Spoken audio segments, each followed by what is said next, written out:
Everyone, and welcome to this video. Today I will show you how to convert Canva website to Shopify. So guys, what you have to do, open your Shopify account and go to setting, and from here scroll down, you find this option guys. You find apps and sales, and from here search for Canva plugin and search for Canva and install the Canva. And I installed this Canva plugin, and from here what you have to do guys, go to Canva. When you go to this plugin, click Canva Connect and click on authorize your account from here and click copy code. After that, click install. After install this plugin, copy this code. As you can see here, you just click this option, and after that click install Shopify.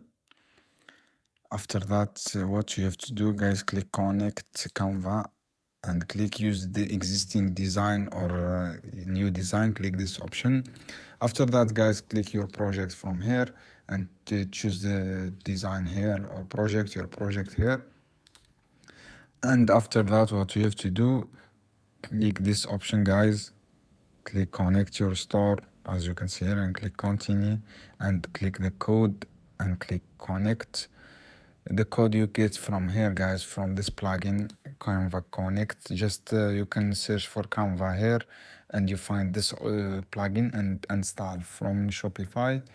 After that, go to Shopify, click continue, and you will convert easily without any problem guys. I hope this video helpful for you. Then don't forget subscribe and like and share this video for more content.